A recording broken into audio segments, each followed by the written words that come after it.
Uncanceled Comedy Collective presents Top Censored News of the Week. It's Top Censored News of the Week, bringing you the stories the mainstream media just refuses to cover. If they do cover them, however, they always do it in a very dishonest or sloppy way, and it's always on purpose. I'm here with co-host Craig Jardula. We're going to get into the top 3 censored stories of the week, starting with number 3. FBI Deputy Director Dan Bongino claims they will release the video to the public, proving that Jeffrey Epstein killed himself. Interesting. Well, that's a funny development because we already have Cash and Bongino, the two of them, who sat down last week to tell us that there's nothing to look into at all. Let's go back and look at that video first, and then we'll see what's happened since. And I want to get to your tweet as well, Craig, because I think this is a definitely you guys keep walking yourself further and further into the corner. But let's see. This was the first time the two of them sat down together. Check this out. The Epstein thing, you dealt with Maria. You said, as far as you know, he killed himself. I'm telling you, he killed himself. The other thing on the internet is the Epstein files. What's the answer to that? The answer to that is the same as everything else. I'm not going to withhold information from the American public ever, but I'm also not going to rush to get it out there in a format in which they can't rely on it. So on the Epstein matter or any other matters, we are diligently working on that. And it takes time to go through years of investigations, years of political maneuvering, and years of cover-up to get the American people what they deserve. And that's what I'm going to give them on everything. Yeah. So it's crazy. Wow. Yeah. And then Bongino, actually, that one cut off soon, but Bongino follows up with, believe me, I'm telling you, I've seen the files, and there's nothing to see here. I'm telling you guys the truth. So the two of them took that. This was a week ago. They've been getting nonstop harassed about this, which is good. They're the people that voted for Trump and voted for this type of, we're calling out the deep state, we're looking into this stuff. All their people, these two are getting called out crazy, and they're not. So how do they respond to this? Well, they don't say, hey guys, let's level with you. We're going to tell you what's really happening. No, of course they double down. This is what they both do. This is Bongino going on Fox and Friends to double down on the idea that there's nothing to see here, and to prove it, we're going to show you something, but we can't show it to you yet because we're still splicing it up in post-production. It's not ready to be released theatrically yet, if you guys get my drift. This is all theater. Check this out. Cases obviously are of significant public interest. I'm just telling you what we see in the file. I just want to be crystal clear on this. I am not asking anyone to believe me. I'm telling you what's there and what isn't. Right. There is nothing in the file at this point on the Epstein case, and there's going to be a disclosure on this coming shortly. We are working through there is video. That is something the public does not. There's video of him killing himself. No, not the actual act, but the entire MCC Bay, there was only one camera. There's video that when you look at the video, and we will release, that's what's taken a while on this. We are working on cleaning it up to make sure you have an enhanced, and we're going to give the original so you don't think there were any shenanigans. We're working on cleaning it up. I'm sorry. I can't, man. We'll finish it up here. You're going to see there's no one there but him. Right. There's just nobody there. So I say to people all the time, if you have a tip, let us know. But there's no DNA, there's no audio, there's no fingerprints, there's no suspects, there's no accomplices, there's no tips, there is nothing. If you have it, I'm happy to see it. There's video clear as day. He's the only person in there and the only person coming out. You can see it. So Bongino's saying he's going to release this to the public. Well, what are you releasing? Well, not exactly anything of any sort, other than we just have to fine tune this footage, and we're going to get it ready. And by the way, in the meantime, while we're doing our post-production, if you guys have any information you want to give us, because we're just the FBI deputy directors, if you have any information for us, we'd love to hear it. So you can email us, or send us a DM with an attachment if you want. If you guys want to show us anything that we missed, maybe go down a rabbit hole on Twitter. We haven't looked at anything yet, but please help us out because we don't really know what the hell we're doing. Please help. Okay. So, do you have more of this video you want to play, or you want to just jump right That's the into end of this? that one. I want to get into Okay. the COVID part too, but what's your Well, let's stay here on Epstein before Let's we stay go on to the this, COVID okay. part, because there's a lot to discuss and break it down. Obviously, we can sit here, we can laugh at this, we can point, we can say, this is ridiculous. Who the fuck? You're full of shit. Leave it at that. But I think we have to discuss why they are full of shit. Mhm. The other day, I heard Russ Dobular from Due Dissident say about the whole South African situation, about Donald Trump doing what he said about the white farmers being killed by black Africans. It was a Yep. I was very happy to see Russ use those words, right? Like Due Distance is talking about, obviously we have to understand.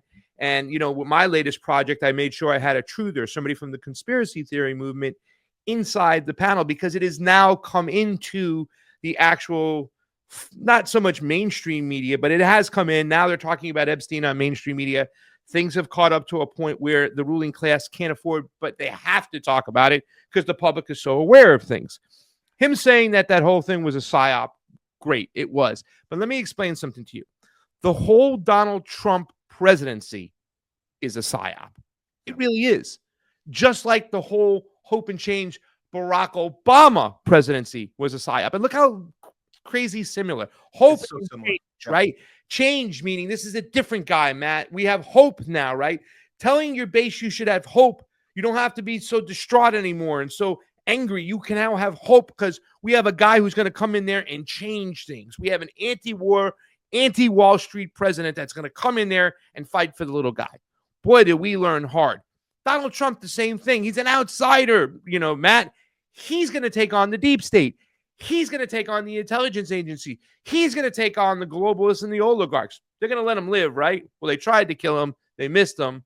That's how good this guy is. The guy is Jesus. But that's it. Every single presidency, whether it be on the right or the left, if it's in the Republican or the Democratic field, it is a psyop. It is meant to keep you in a two-party state illusion mindset. In other words, your enemy is not the ruling class. It's not the globalists. It's the Democratic Marxists, culture war Marxists. It's them, right? They have all these people out there, this Maha media, these guys who will all argue up and down that the Republicans are the lesser of two evils. All these guys on the Republican populist side who say they're anti-Zionist, but will still say you got to vote for Donald Trump because he's better than Joe Biden. Yeah. No, this whole thing is a psyop. We'll never get answers. Dan Bongino has always played the two-party game. The Republicans are better than the Democrats. No, they're both garbage equally because they're both working for the same people with the same agenda designed to give you little victory wins. Like this is what this is supposed to do. Oh, we're going to get to the bottom of the Epstein situation, Matt. We're going to make the people who were trafficked, they were trafficked the children to, accountable. We'll have names. That's it. That's what Donald Trump is there to do. We'll get the JFK files, right? That won't mention Israel. That won't mention the Mossad, but we'll get the JFK files. They're designed to give you these emotional wins, except nothing changes. No. Okay. No. Capitulate back to the status quo, which is a two-party illusion. The same people in charge, the same people owning more of the resources, and nothing for you. People have to understand what Dan Bongino is doing. Now, he could be a useful idiot here. And I think he is by seeing some of his commentary, because it was never about changing the system with Dan Bongino. Never about changing the system with Donald Trump. It's putting in the right management, which means intelligence agencies still exist. The security state still exists. The military industrial complex still gets their money. I mean, Donald Trump is out there now going $1 trillion. He's bragging. And you got Witkoff saying that he's a humanitarian on Fox News and he's the peace candidate. No, but they understand what's going on. And something to understand too as well, Matt, is that the Republicans are out there. They have more of their base supporting and representing them than the left does. On the left, you have very little people. It's not like a movement that they have on the right, because they give the people on the right these little emotional wins and they tease them with the Epstein stuff, the JFK stuff. And as we talk about the COVID stuff but you'll never get answers. That Thomas Massey clock, I don't know if it was his or somebody changed it. It was a meme because he had the debt clock on. I seen it at the Libertarian Convention. But there's a clock that says how many people trafficked by Epstein, how many elitists trafficked by Epstein's are in jail. That number's 0, Matt. It will remain 0. The government's not going to turn in their own kind. They might find some patsies or something else, but you're never going to get justice. It's designed to make you think that, the whole system, you got these people, and I will mention like Laura Loomer out there, who are sitting out there and arguing like that the deep state and this industry is after Donald Trump. Donald Trump's working hand in hand with them. Hand in hand. You can't look at his verbs, his words, his verbiage, his narrative, his rhetoric. You got to look at his policies and what he does. That's why we were able to call out that whole fake wrestling match between Netanyahu and Donald Trump. See what's going on today. I mean, like I said, if that's what it's like to have Donald Trump mad at you, I wish he was mad at me because then I get everything I want. Yeah, but, that's exactly true. We're going to get no victories. I'm sorry for rambling on. I want to make sure you got it. No, both sides are guilty. It doesn't matter who sits in the White House. As long as it's a Republican and Democrat, you are getting played. You are getting screwed. And the Trump people are getting screwed the way Obama got screwed us. Absolutely. And I'm glad you brought up Obama. And I will tag on Bernie and AOC to that because we've been through this so many times on the left. We've been through this idea that, wait a minute, you're not doing the thing that we voted for you or we gave you money to do. We gave you our attention, our energy, our emotion, our time, everything. Our checkbooks. We gave you everything and you're not doing the thing. So we left the party and then we could be loud about it. Yeah. I think that I'll give MAGAs a little more credit that some of them are staying in the party and they're also being louder than we were. We weren't loud during Obama. We didn't know that he was screwing us. I was in this kind of mindset of, oh, the people mad at Obama are just people that are racist. And I didn't understand that he was deliberately not doing these things. So I think there's more people on the MAGA side, more on the Maha side. Can I make a quick comment to that? Yeah. I think that more people were afraid to push back against Obama because he was black. Yes, the fear. Right? Because the tactics of the left, the Democratic establishment, the establishment American left was you're a racist, you're a misogynist. How can you do this? These people have been oppressed for so long, and now you're a white guy with all your privilege standing up and saying stuff. On the right with MAGA people, they want to believe Donald Trump is their guy, right? It's not that they're afraid. It's that they want to buy into it. They put themselves in so much emotionally. Yeah. And when you see what the Democrats have done for the last 8 years with their culture war bullshit, I mean, it's been over the top crazy. You know what I'm saying? When you start talking about leading with transgender bathrooms and, you know what I'm saying, kids transitioning and having the state, you know, and the COVID, you know, what you can put in your body. And they did all these things that were over the top crazy. Yep. But to me, I saw it because it mirrored the over to the top craziness of the Bush administration with the Wolfowitz doctrine and how our foreign policy, you know, had these preemptive attacks. It's like, holy cow, you know what I'm saying? So it mirrors each other. But at the end of the day, the agenda is still the same by the establishment pushing forward. It's just that the Republican, Trump, MAGA, right-wing populist base, they want to believe. They're having a hard time looking in the mirror and realizing they got completely played and completely fooled. And you know what they're saying to me? A smart guy said to me today, it's only been 4 months. How much more do you need to prove that this guy is not who he said he was? Yeah, absolutely. And so we just need to be louder about this and more obnoxious about it because we have to engage as many of these Trump voters as possible about this, and maybe they'll have a better outcome than we had with Obama, with Bernie and AOC. Maybe they'll have a better outcome if enough of them get angry about this. But just back to Bongino, because this part's important. You mentioned him uniquely. I actually think he does not want to be doing what he's doing. I think he wishes he can go back to just doing his podcast. I think he hates the job. I think he has to do it because Trump gave him a call and said, do this. He has to. It's like, damn it, I have to do this. So it's all written all over his face. So at this point, we know he's gotten pushback for this. He's doubling down on this claim. He says there's a video coming out right now. We're getting it ready for us. And then he goes even further and says, we're going to handle COVID for you guys too. And so he tweets this out. And I saw you were right on it, Craig, on your response. But so if people didn't see this, he's going even further now and saying, as we read and process reports of a new COVID strain emerging, I want you to know that we are actively investigating in multiple field offices the cover-up of the origin of the COVID virus, along with associated matters requiring our attention. You deserve answers. What the hell does he think? Who does he think's going to listen to this garbage? And of course, Craig Pasa chimes in. Is Dan saying this with a straight face? He works for Daddy Warp Speed. Mark my words, we'll never get any straight answers and accountability from what transpired during COVID. The government will never give up any of their own. And it doesn't make a difference whether there's a Republican or a Democrat sitting in the White House. Exactly your point. This is 100% true. Glad you put this out there. Oh, your mic.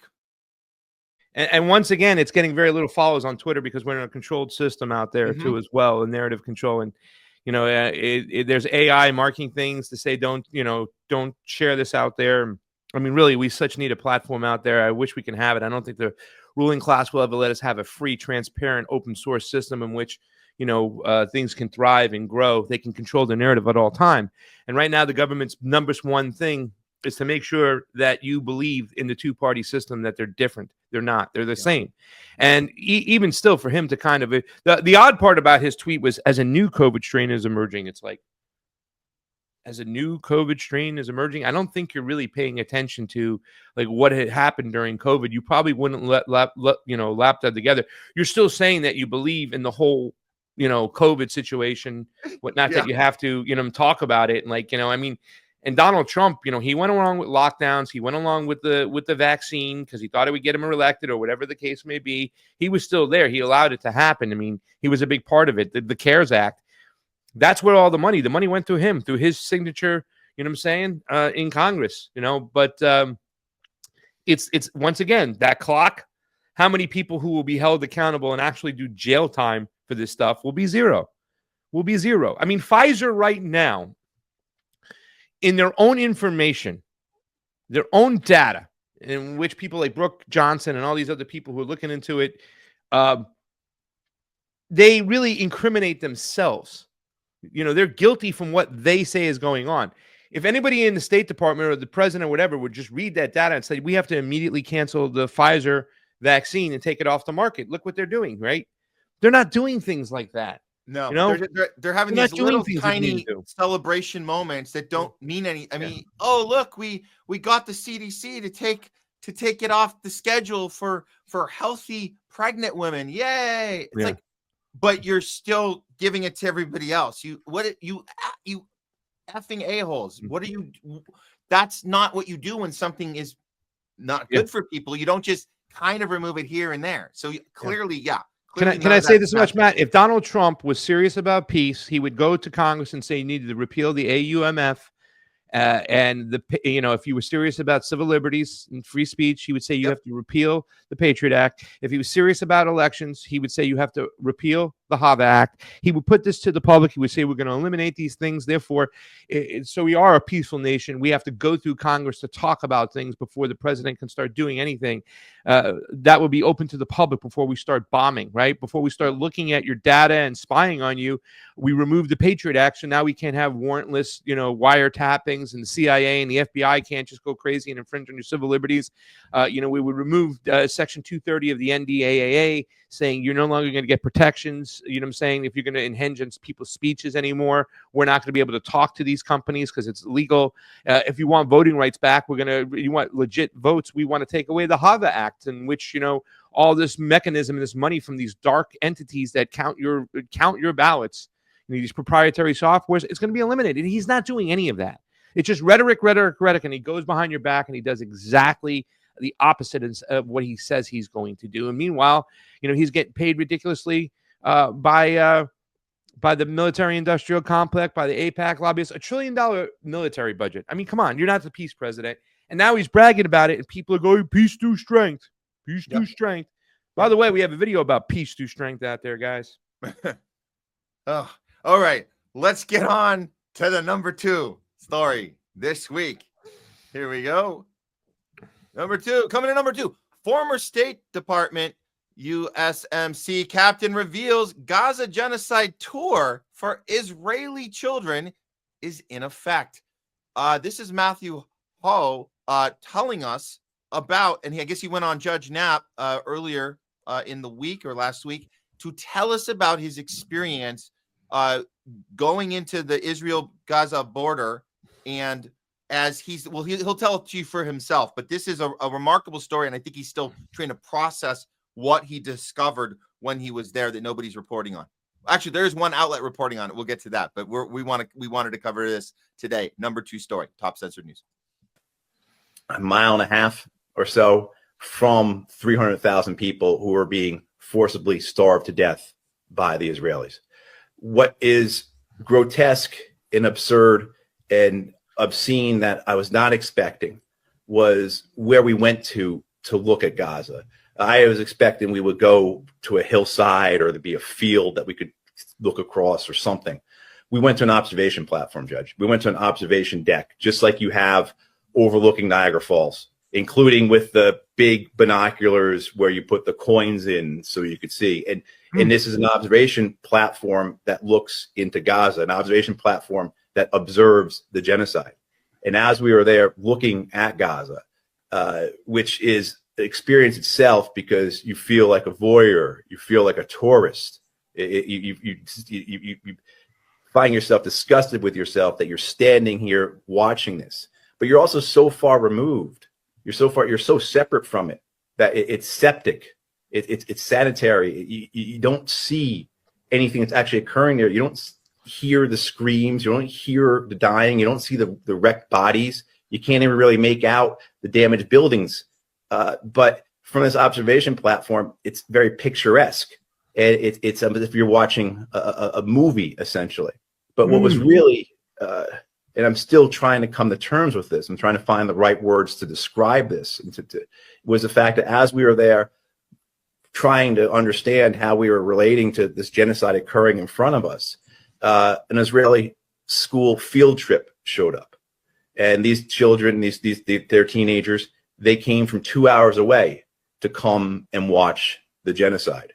And the first rush of boys to the top of the hill to that observation platform, when they caught sight of Gaza, when they caught sight of the genocide, they pumped their fists and they gave the middle finger to it, and they were very, very excited. And so the idea that there weren't just Israeli citizens who were looking at this, gawking at it, but school children have been brought on a field trip from 2 hours away to come and watch the genocide, is just an aspect of what's occurring here that my visceral reaction to it is one that I'm really troubled by and having a hard time to process, because it's that aspect of genocide that I observe directly, where the population sees it as entertainment, where you have this complete dismissal of the Palestinians as human beings, but as some form of other, that observing their mass murder is something that's just not acceptable among the population, but is part of their school curriculum. So that is, sitting here a day after, as you can tell, I'm still trying to figure out what the hell I saw yesterday. Do you have the barbecue? Oh, the barbecue. I have it. Just let me share real quick here. Okay. Because I think this was the barbecue. Yeah. Let me know, and I'll just press play when you're ready. Okay, I got it. All right, ready? So this is the barbecue. If you want to take down your banner real quick, beautiful.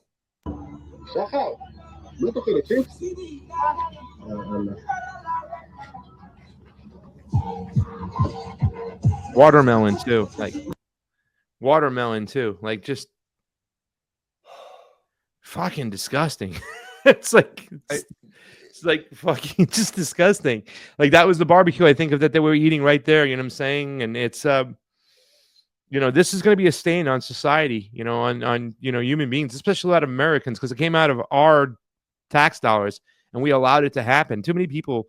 This is why I was so critical of those libertarians that went along with the Donald Trump situation, because I knew this was what this would be about. You know what I'm saying? Making Gaza a third rail, making the Palestinians a third rail. Oh yeah, it's an awful situation. I don't agree with it, but there's so many other things. What's going on? No, if you are okay with that, if you're complicit on that, you're complicit on this. At the very least, and I think Derek Brose said it, you cannot support any Zionist whatsoever. I mean, this is sad. And Donald Trump has supported. Donald Trump has been worse for Gaza than Joe Biden. He supplied Israel with weapons that they weren't even given by Joe Biden. Lethal, hardcore weapons, bunker busters, at a higher extreme rate, turned the back completely on what's going on in the West Bank. So, I mean, it's very sad. And, I'm going to get a hold of Matt Ho. I kind of avoided talking to the dude sometimes. I thought he was like, you know what I'm saying? But seeing him around lately in the work he's been doing, I tip my hat off to you, Matt, the work you've been doing on Judge Knapp. And, it's wow, that's just shocking, Matt. And that's not even talked about inside the mentality, right? Like, I still don't know. I've never been to Israel, so I don't know when I hear people say, and Norman Finkelstein said this before, the people in Israel 20 years ago are different than they are today.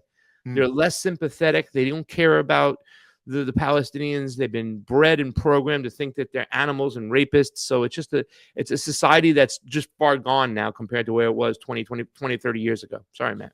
No, this is what I'm trying to get into the psychology of this. And I think that Matthew Ho also was, I mean, obviously he's affected. We're all affected by this because it's deeper than we have to win this war and we have to be loyal to our flag and our country that's for us and we're the victims. It's more than that. There's this teaching, and the kids, I think the kids part is what gets me, that the buses show up and these kids have been brainwashed with hate and disgust. And he says that this is entertainment for them. How do we get a society to a point where that it gets that way? The closest I think we had in our lifetimes was, and I say closest as in it's a far second, but we started going that direction after 9/11. There was this idea that the brown-skinned Muslim, we have to be afraid. So if you were in an airport, if you saw somebody wearing, there was this, we have to be careful. And so where did that come from? Candace Owen talked about this recently. She said, hey, I was guilty of, as a kid, being taught to hate a certain, and I didn't know why, but I felt that. So we learn from this. We have an aha moment to go, that's not okay. It seems in this particular case with Israelis, for some reason, they're doubling down. Like you said, 20 years ago, it wasn't like this. They're getting worse and worse and worse. And the kids are getting more and more conditioned to behave this way. This is so the idea that their fear is that they have to kill every Palestinian because they're going to grow up to hate Jews. So that's why they're okay with blowing up babies. But we're watching in real time what it looks like to teach a child hate and teach a child superiority and teach a child disgust and to be entertained by another human being's suffering and death. So, but there's no accountability. So this is why this story, we have to talk about this stuff. This is the stuff that gets even deeper into beyond what we've been looking at in the censorship and the punishing people for being in the street with a Palestinian flag. And this goes even deeper. It's more twisted. It's more sinister. It's more sick. Yeah. And I don't know what we do about it, Craig. I don't know what we do about it. Well, we keep doing it. We keep having shows. We keep saying it's not okay, right? You know what I'm saying? It's not just kids that are being, brainwashed. It's a lot of adults here in the United States. They're given their confirmation bias. That's what Dan Bongino was doing when he was talking about a lot of the things. He was giving the Republicans their confirmation bias. Like I said, they really want to believe in this administration as being an outsider. They also want to listen to the rhetoric, because since Donald Trump is doing it and going along and saying beautiful, beautiful Israel, that when you see an foreign whatever minister he was saying every children in Gaza is an enemy, they will grow up to rape your daughter in years to come. I mean, that's kind of just sick, disgusting rhetoric, and seeing people go along with it. At the end of the day, Donald Trump with the whole South African thing, the nerve, the hypocrisy, dude, you're funding this genocide. This thing that's taking place over here in Gaza is all coming out of our tax dollars. We are all paying for it, which means we are complicit. Yeah. I was thinking maybe we are more guilty of something right now. I know I cited this like early 2000s time where we kind of learned about fear and hate, and we might have fallen for it then.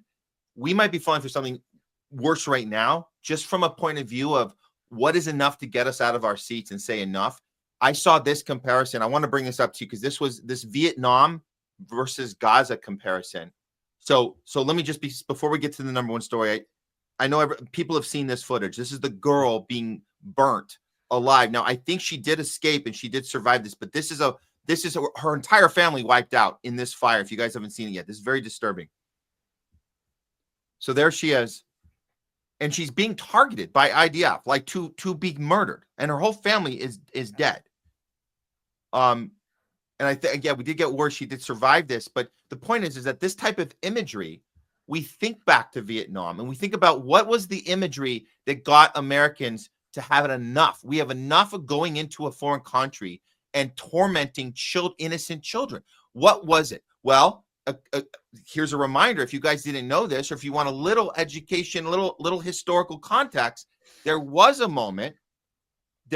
moment that the Americans had enough. It was called the napalm girl.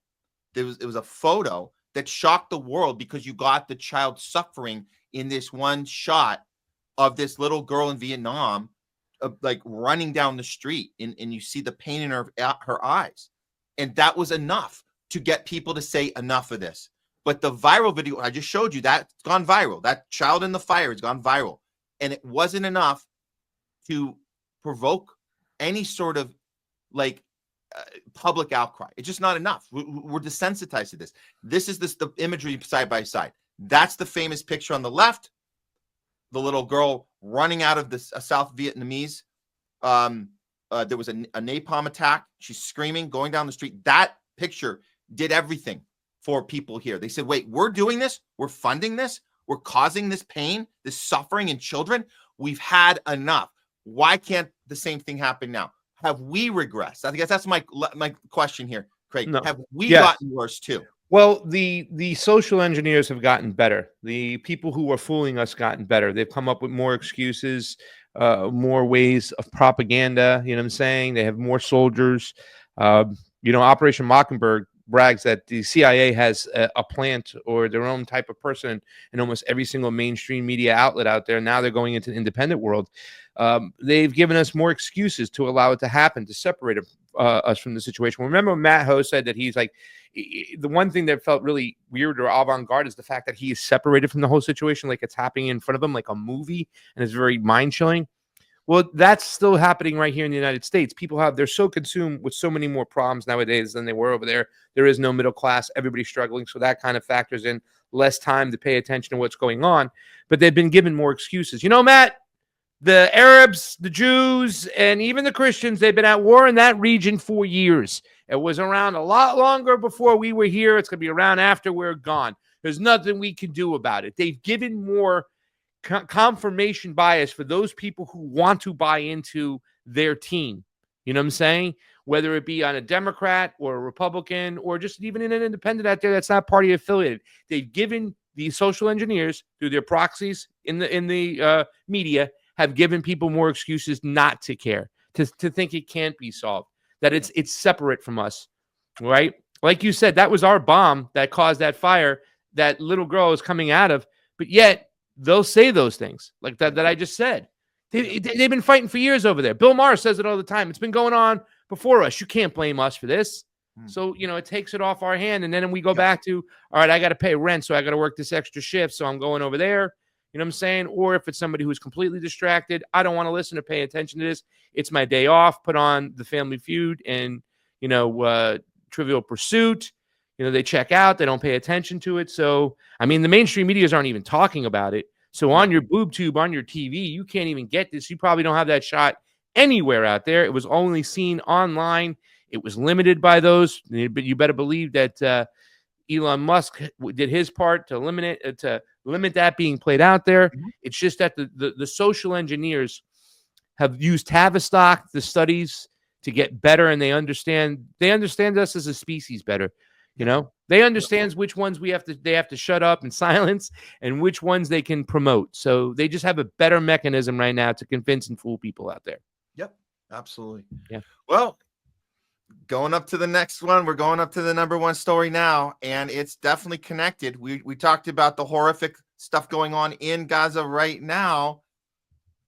Guess what? We're amping up the censorship. We're amping up the total annihilation and destruction of our Constitution and our First Amendment by none other than Marco Rubio. This came out this morning. Marco Rubio says the U.S. is implementing a vigorous new visa policy to prevent foreign nationals with anti-Israel views from traveling to the U.S. Let's hear him tell us himself. Here it is. Under President Trump, the United States will stand with the Jewish people. We have implemented a vigorous new visa policy that will prevent foreign nationals from coming to the United States to foment hatred against our Jewish community. We are holding international organizations and nations accountable for rhetoric against Israel that resurfaces in the manifesto of monsters like Iran and Sarah's killer. But we do see an eventual light at the end of this long tunnel of suffering. One can imagine a Middle East in which the Abraham Accords eventually reign. So thank you for the opportunity to address you. Wow. And we knew this was happening. They're going to use the double murder. We know it's a psyop, clearly, but even if it wasn't, even if it was just a lone Palestinian supporter who murders two Christians. By the way, they weren't even Jewish. They work for the Jewish embassy. Christian. They were Zionists. Zionists, yeah. So a crime against Zionists is a crime against Israelis, apparently. But we knew they were going to leverage this, and it was going to make even more laws and taking away rights of people. And you're talking about people coming here, foreigners coming here. You're going to look at their social media and see if they have any critique against a foreign country. They can critique America, probably say, hey, I hate Trump, or I hate Biden, or I hate this or that. No problem. But if you dare say you don't like Netanyahu's policies because it's murdering people, then you are not allowed in this country anymore. And that's the right thing to do. And that's and how many people who voted for this crap think this is okay? That's the most disgusting part of it. He should be like taken out of the room and say, you are not doing your job. We need to replace you immediately. But the reason he gets to do this is because he's got enough support that think that voting for Trump is make Israel great again, not make America. Yeah. You want to talk about enough support, Matt? This guy got confirmed 99-0. Jeez. 99-0. He got confirmed in the Senate. Literally, I don't even know who didn't vote that day, who was left out, but who cares? You know, it'd be different if you showed up and voted against him, make a statement, but 99-0. Right. So that can just show you what's going on. And you were right. We listen, we had said this before. It doesn't make a difference. My personal opinion, it doesn't make a difference whether it was a false flag, planned situation. It really would naturally happen. At the end of the day, there was going to be an apparatus that was going to use this to their advantage and change laws and infringe more on our civil liberties and push more censorship. And here's Marco Rubio proving our point once again. I don't want to say my point, because there's many people like me who've said the same thing and agree with me. And I think you're in agreement too as well. Absolutely. Like, it doesn't really make a difference at the end of the day. I mean, it might slightly make a difference, but we know what's going to come after it. Just like what happened with October 7th in Gaza. We knew that no matter what, whether it was planned or not, false flag, natural, we knew what Israel was going to do. And look what they're doing to this day. They were going to seize this opportunity to ethnically cleanse and further colonize Gaza. And they're doing that right now, today, and killing people on your tax dollar as they're doing it. And they are the greatest threat to our speech. Israel is the greatest threat to American speech here. And the fact that he can go out there and say that, because too many people who supported Donald Trump don't have the cugnoles or the hindsight, or the foresight to see the fact that they are being played and they are being controlled by the Zionist entity. It's just ridiculous now at this point. Too many people with dual citizenship, and they're going along as planned, Yeah. And he's not stopping there. This is another tweet he put out, and this is regarding what's the other entity? You mentioned it early in the show, Craig. What's that? The China factor, right? This our other nemesis that wants to take over Putin wants to take over the world. China wants to take over. Everybody wants to take over the world, but no, we're just the good guys trying to protect the planet. Yeah. Okay. So the China problem that they created in their base, they've had it for a long time. You're trying to take over TikTok, you're trying to do all these things. We got to stop them.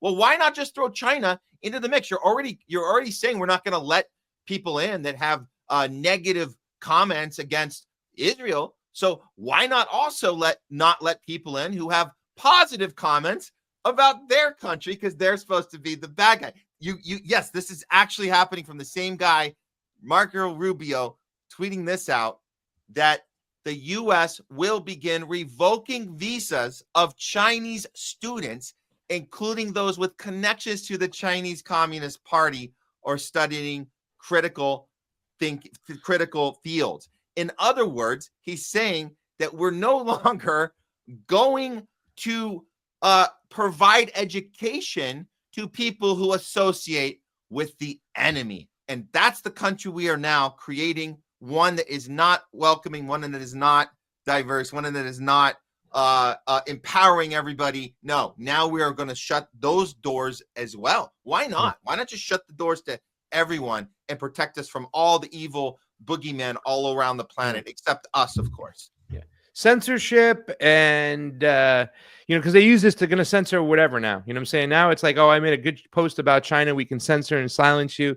The more they do this, right, the more they infringe on civil liberties, the more they censor or shut people out. First of all, it should be an insult to critical thinking Americans out there who want to say, no, if that person comes over and does this, whatever, or if that person says something or not, we want to decide what is right or what's wrong. But, making people believe that China is your enemy. And there is a lot of people, like there's somebody, once again, I talked to last week, and she's like, oh, no, China is implementing a divide and conquer strategy out there. Like, no, they're not. They don't control our government. They don't do the things we do. It's ridiculous that they're making more boogeymen out there. And the populist right boogeyman has always been China. Yeah. And, dude, it's sad. It's a sad state of affairs. Yeah. It's a sad state of affairs. So, welcome to 2025, the world of censorship and amping up the war machine. And the president that ran on anti-war is the one pushing all of this, and his cabinet is right in place, right in line, and his followers are in line as well. And it doesn't look like it's letting up anytime soon. And that is Top Censored News of the Week.